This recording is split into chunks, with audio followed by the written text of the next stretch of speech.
students, I welcome you all to the online classes of SGOI. So today we will be starting chapter number 12, that is fundamental concepts and operations of algebraic expressions.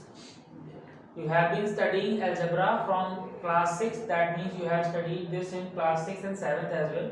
Therefore you are very much aware about the algebraic expressions. So then too I would like to tell you what is algebraic expression.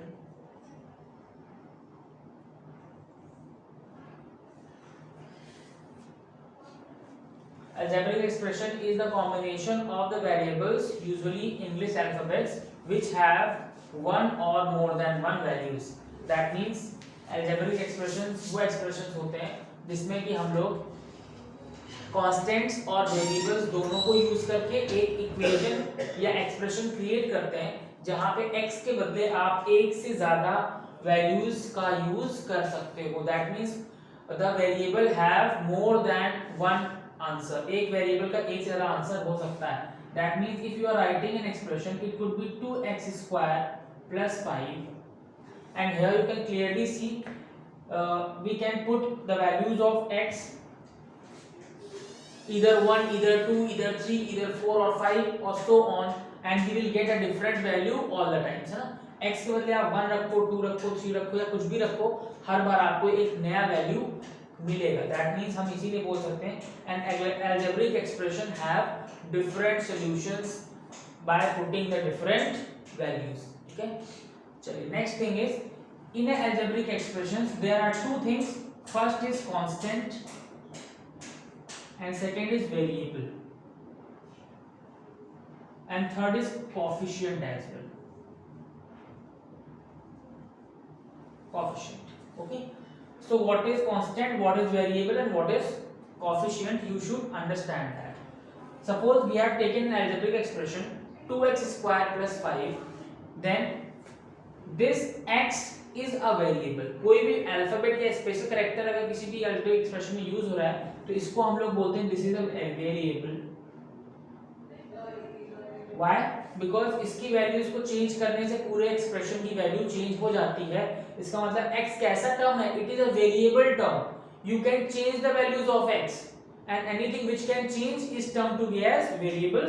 Therefore we are saying that this x is variable here. Okay. Next thing is constant. ऐसा term जिसके पास कोई variable ना हो, ऐसा term जिसके पास कोई भी variable available ना हो, that is known as the constant term. ठीक है, तो इसके इस वाले एक्सप्रेशन में ये 5 ऐसा है जिसके पास कोई भी वेरिएबल साथ में इंक्लूडेड नहीं है. Therefore this is known as constant term. Constant term, okay. Next thing is coefficient. If somebody asks you what is the coefficient of x square, x square का coefficient क्या है, तो आप तुरंत x स्क्वायर के पास पहुंचोगे और आप देखोगे कि x स्क्वायर से कौन सा टर्म मल्टीप्लाई हो रहा है, वही x स्क्वायर का कोएफिशिएंट होगा. तो 2 इससे मल्टीप्लाई हो रहा है तो इसका कोएफिशिएंट कितना हो जाएगा, 2 will be the coefficient of x square. ठीक है, so I hope you are getting the concept. चलिए next thing is what is algebraic expression. पहले बता दिया, कॉम्बिनेशन ऑफ वेरिएबल, कांस्टेंट्स और उसके साथ में algebraic operator, sorry mathematical operators. For example plus, minus, multiply और डिवाइड. यहाँ प्लस का यूज हुआ है ना, कुछ भी यूज हो सकता है बीच में. तो combination of constant terms, variable terms and various mathematical operators is termed to be as algebraic expression. जरूरी नहीं कि वो चारों चीजें उसमें हो, कोई भी दो चीजें या कोई भी दो से ज्यादा चीजें उसमें हो सकती है. ठीक है, then that would be termed as algebraic expression. Let's move. What are the various kinds of algebraic expressions?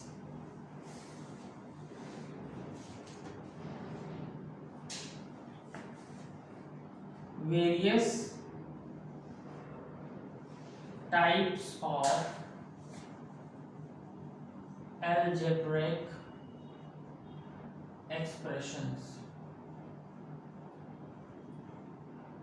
First type is monomial. First type is monomial. What do you understand by monomial? If any algebraic expression has only one term, then that algebraic expression is termed to be as monomial. For example, if I am writing 5x, तो कैसा, इसके पास सिर्फ और सिर्फ एक ही term है, therefore this is a monomial. If I am writing 5abc, तो इसके पास भी सिर्फ एक ही टर्म है, इसीलिए ये भी कैसा है, मोनोमियल है. ठीक है. If I am writing 5a upon b, इसके पास भी सिर्फ और सिर्फ एक ही टर्म है, therefore this could be termed as monomial. ठीक है. Next thing is binomial. What is binomial? As the name signifies, अगर किसी भी algebraic expression में दो terms होते हैं, then we can say that this expression is a binomial. For example, I am writing 5x plus 3z. If I am writing 5x plus 3z, एक term ये, दूसरा term ये, so this is a binomial because it contains total two terms. Okay. Let's take one more example. If I am writing 7x minus 3 upon z, it also has 1 and 2 terms, therefore this is also a binomial. Okay. One more important thing is that आपको monomial और binomial count करते समय एक चीज का ध्यान रखना पड़ेगा, that is कि अगर कभी भी टर्म्स आपस में मल्टीप्लाई हो रहे हैं तो भले वो आपको 3 दिख रहे हैं बस, लेकिन वो फिर भी एक टर्म ही होता है. ठीक है. If you are seeing that a divided by b is given, then it might confuse you that a and b are two terms, but we can write a divided by b as a upon b, and this is a single term. Therefore you can multiply n number of terms together, तब भी वो monomial होगा, या आप कोई दो terms को divide कर रहे होगे तो भी वो मोनोमियल ही होगा. ओके. चलिए let's move to third, that is trinomial. What is this trinomial? As the name signifies, if there are three terms, then this is called as trinomial. If I am writing a plus b plus 9c, so एक term, दो term और three term, there are total three terms, therefore this could be termed as trinomial. ठीक है. एक example लेते हैं. For example I am writing 7 plus 3b minus 2c. 1 2 3 three terms are there, therefore this is also a trinomial. Okay. Next term is multinomial. What is multinomial? Multinomial क्या होता है? An algebraic expression containing more than one term is known as multinomial. What does this mean? मतलब binomial भी एक multinomial है और trinomial भी एक multinomial है, क्योंकि multinomial means any algebraic expression which has more than one term, है ना. तो अब combination है में बोल देते हैं multinomial, particularly binomial और trinomial या फिर उससे ज्यादा हो रहा है तो multinomial is a common word for the expressions which have more than one element. Okay. चलिए let's move forward.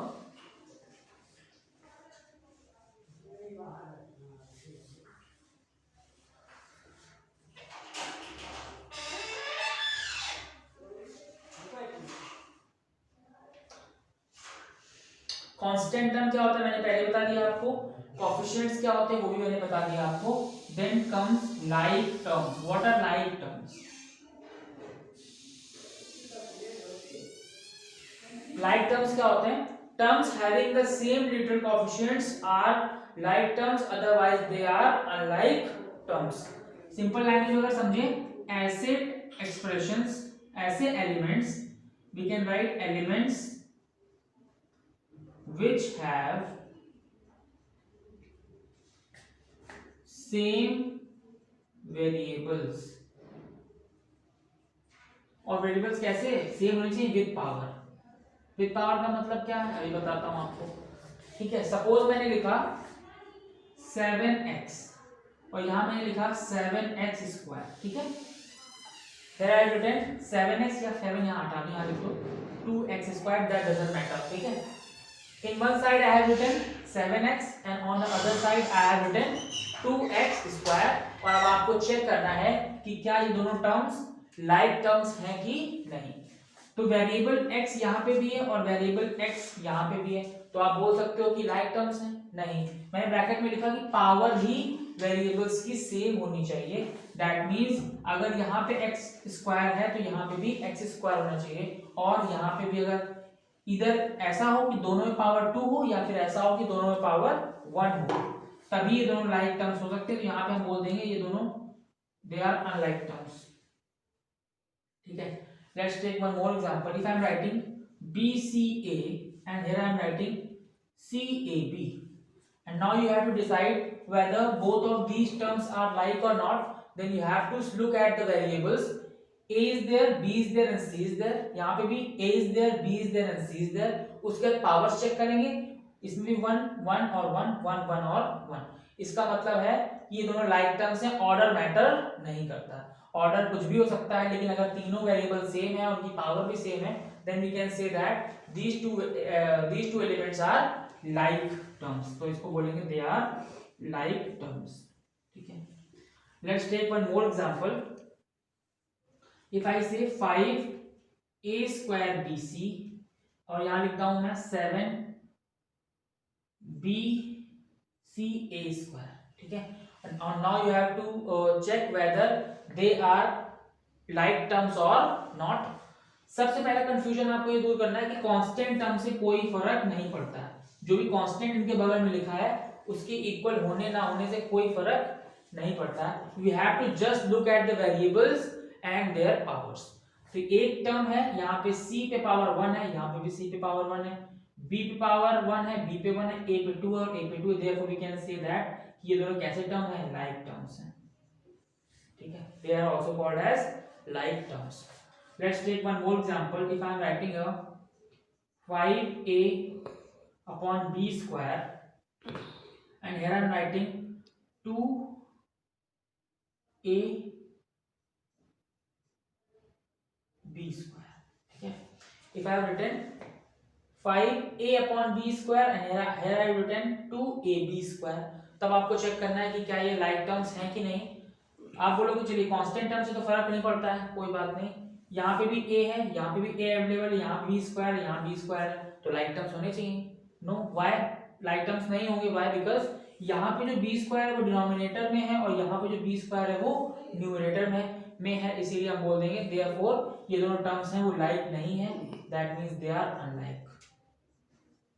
Now I think these examples are enough to make you understand that what are like terms and what are unlike terms. Then why I am telling you about like and unlike terms? What is the role of like and unlike terms? The role of like and unlike terms is that only like terms can be either added or subtracted. सिर्फ like terms को ही आप add या subtract कर सकते हो, unlike terms को आप add या subtract नहीं कर सकते. ठीक है. मल्टीप्लिकेशन और डिवीजन के केस में ऐसा नहीं है. मल्टीप्लिकेशन भी किसी भी टर्म से हो सकता है, डिवीजन भी किसी भी टर्म से हो सकता है, लेकिन एडिशन और सब्ट्रैक्शन सिर्फ और सिर्फ लाइक टर्म्स के केस में ही आप कर सकते हैं. ठीक है. Now next thing is what are polynomials.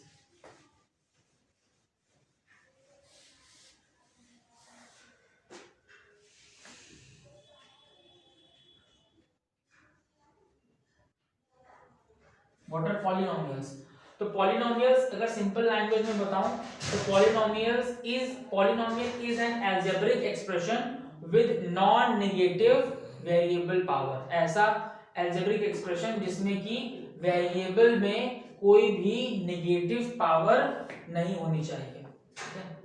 What does this mean? If I am writing suppose 5x square minus 1 upon y. ठीक है. मैंने लिखा 5x square minus 1 upon y. तो ये क्या है? पहली बात तो ये क्या है, एक बाइनोमियल है क्लियरली क्योंकि दो टर्म्स हैं. But in case of polynomial we have to keep in mind that कि किसी भी वेरिएबल की पावर नेगेटिव नहीं होनी चाहिए. आप एक्सपोनेंट्स ऑलरेडी पढ़ चुके हैं. This is x square, power इसकी 2 है, वो भी पॉजिटिव में, कोई बात नहीं. अब इस वाले टर्म में आइए, आप 1 अपॉन y को लिख सकते हो y की power -1. We have studied this in we can say in exponents chapter, ठीक है। तो आप क्लियरली देख पा रहे हो कि y एक वेरिएबल है और उसमें जो पावर है वो नेगेटिव है, देयरफॉर ये पॉलिनोमियल नहीं है, तो we will say not a polynomial, ठीक है।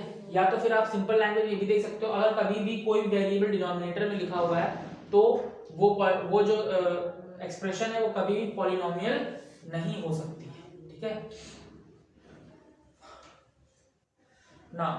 आफ्टर दिस यहाँ पे डिग्री और पावर का भी कॉन्सेप्ट है।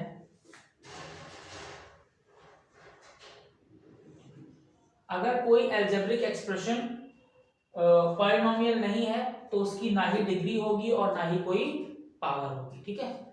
If any algebraic expression is not a polynomial then it won't bear either degree और पावर, है ना। डिग्री और पावर का कॉन्सेप्ट ही तभी आएगा जब भी एल्जेब्रिक एक्सप्रेशन एक पॉलिनोमियल होगी, ठीक है।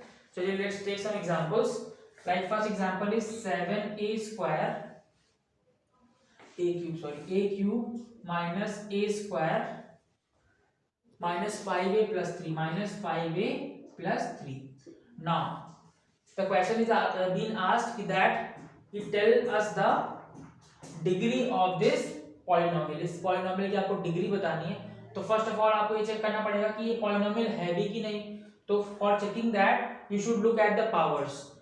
This is a with a positive power of 3, this is a with a positive power of 2, and this is a with a positive power of 1.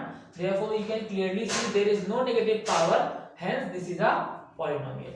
Now we have proved that it is a polynomial.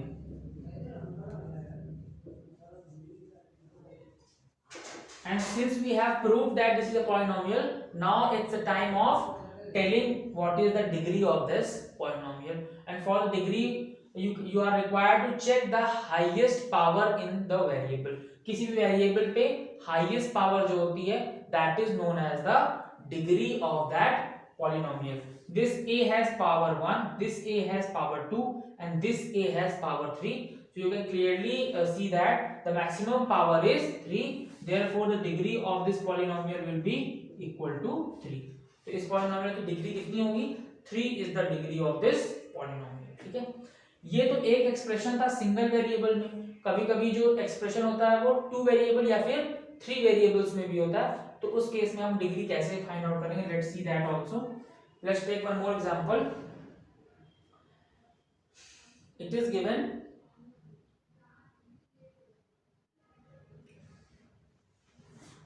Suppose मैं अपने आप बता देता हूं। It is given 7x square plus 5xy cube minus 9x, ठीक है। तो आप क्लियरली देख पा रहे हो कि कोई नेगेटिव पावर नहीं है, तो पॉलिनोमियल तो पहले से ही है। अब हमें बताना है कि डिग्री क्या होगी, ठीक है। जब भी दो वेरिएबल्स आ जाते हैं तो हम लोग अगर कहीं भी दो वेरिएबल है तो उन दोनों की पावर को ऐड करके चेक करेंगे। यहाँ पे सिंगल वेरिएबल है तो पावर 2, कोई नो प्रॉब्लम। यहाँ पे दो वेरिएबल है, x पे पावर 1 और y पे पावर 3, देयरफॉर इस पूरे टर्म की जो पावर आएगी that will be equal to 4, और यहाँ पे तो 1 है। That means we can clearly see कि जो किसी एक टर्म में मैक्सिमम पावर है that is 4, therefore the degree of this polynomial will be equal to 4, ठीक है। So theory has been finished. We will be starting the exercise in our next class, that is 12A. Thank you.